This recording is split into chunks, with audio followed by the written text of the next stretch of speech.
నేను ఒక రైతు కుటుంబానికి చెందినటువంటి వాడిని, ఒక వ్యవసాయ నేపథ్యం ఉన్నటువంటి కుటుంబానికి చెందినటువంటి వాడిని. మీలాగా ఎంతో కష్టపడి చదువుకొని నేను బిట్స్ పిలానిలో అడ్మిషన్ పొంది అక్కడ గోల్డ్ మెడల్ సాధించి ఒక విద్యార్థి నాయకుడిగా 2 పర్యాయాల పాటు ఎన్నికై దాని తర్వాత అమెరికా వెళ్ళి అమెరికాలో ఫేస్బుక్ లో సిటీ బ్యాంక్ లో పనిచేసి 7 ఏళ్ల తర్వాత నా పుట్టిన గడ్డ రుణం తీర్చుకోవాలి, మా ఓరుగల్లకు పూర్వవైభవం తీసుకురావాలి, మా ప్రాంత ప్రజలకు సేవ అందించాలనేటువంటి ఉద్దేశంతో ఉద్యోగానికి రాజీనామా చేసి నేరుగా అమెరికా నుంచి వరంగల్కి వచ్చి నేను రాజకీయాల్లో చేరాను. భారతీయ జనతా పార్టీలో అనేక సంవత్సరాల పాటు నేను పనిచేసిన.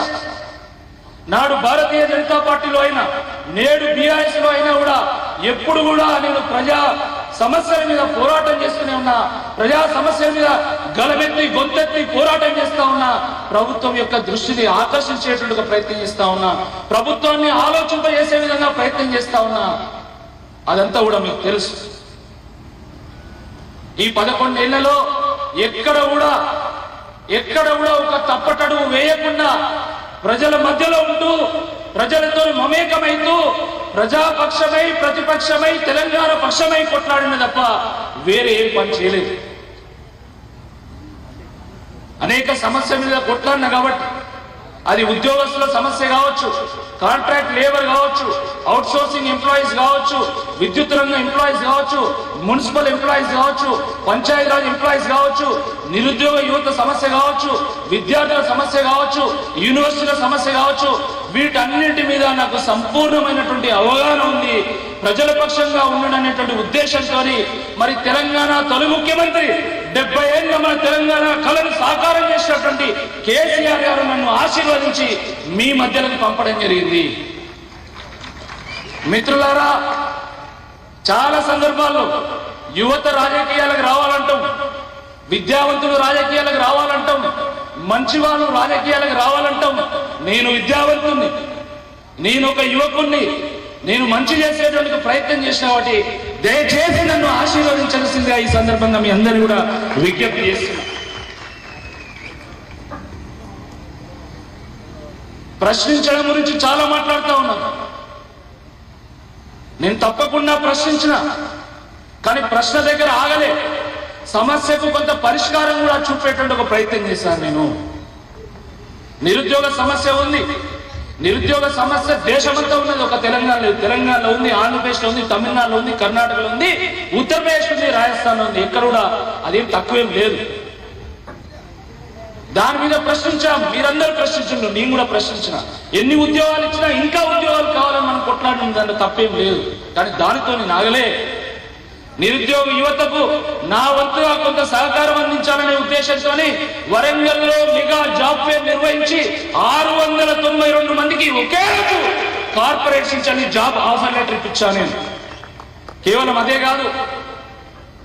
కాదు, నిరుద్యోగ యువత కోచింగ్ సెంటర్లో ఫీజులు కట్టలేక తల్లిదండ్రుల నుండి కూలీనాలు చేసినటువంటి డబ్బులు పంపలేక వాళ్ళు ఇబ్బంది పడతా ఉంటే, అది సరిపోక ఇబ్బంది పడతా ఉంటే వీళ్ళకు ఎంతో కొంత సహకారం చేయాలని ఆన్లైన్ లెక్చర్స్ తో కూడుకున్నటువంటి ఒక యాప్ను రూపొందించి నిరుద్యోగ యువతకు అందిస్తే ఈరోజు వరంగల్లో ఉన్నటువంటి 100,000 మంది నిరుద్యోగ యువకులు దాన్ని వాడుతూ ఉన్నారు. ఇప్పటికి కూడా నేను నిన్న మొన్న పేపర్లో చూస్తా ఉన్నా, చాలా మంది అభ్యర్థులు పోటీ చేస్తున్నటువంటి వాళ్ళు లైబ్రరీ చుట్టూ తిరగాల్సిందే, తప్పులేదు దాంట్లో. కానీ ఓట్లు వచ్చినప్పుడే వాళ్ళ గుర్తుకొస్తున్నాయి.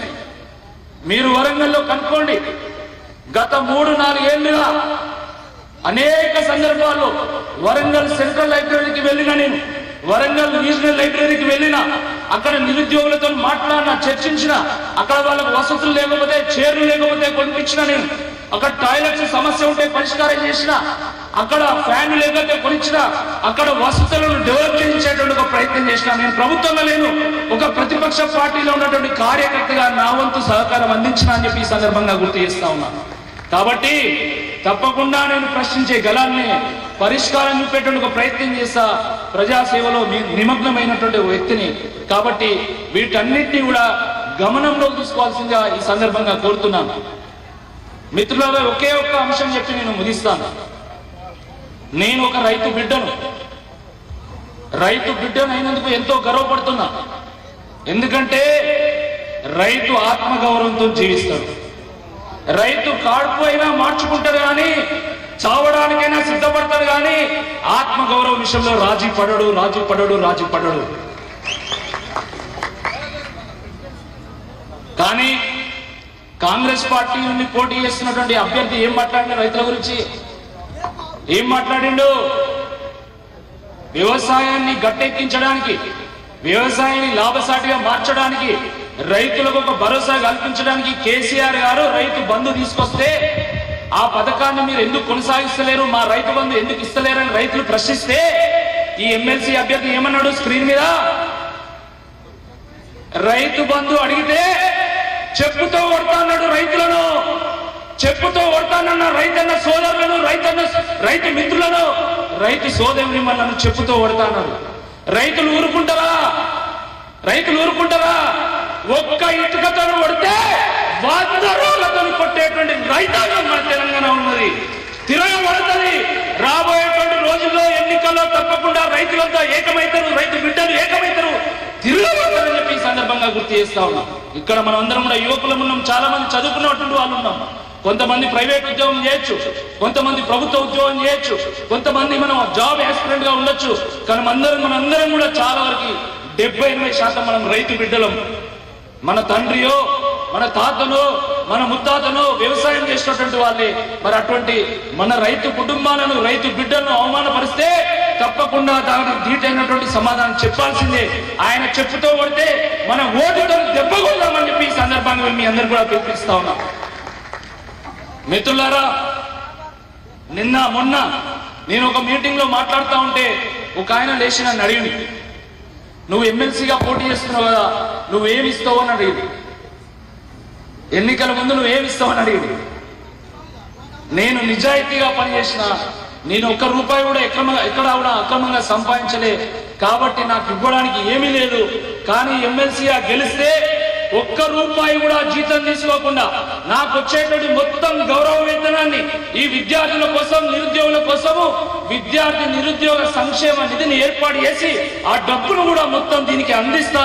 పేద విద్యార్థులకు, నిరుద్యోగ యువతకు వాళ్ళ బుక్కులు కొనుక్కోవడానికి, వాళ్ళకి కోచింగ్ పోవడానికి ఉపయోగిస్తా అని చెప్పి ఈ సందర్భంగా నేను గుర్తు చేస్తా ఉన్నాను. రేపు ఒకవేళ నేను ఎమ్మెల్సీ గెలిస్తే, తప్పకుండా గెలుస్తా, నాకు నమ్మకం ఉంది. ఒకవేళ గెలిచిన తర్వాత ఈ ఇల్లందులో హరిప్రియ అక్కకు కూడా నేను తోడుంటా. ఇక్కడ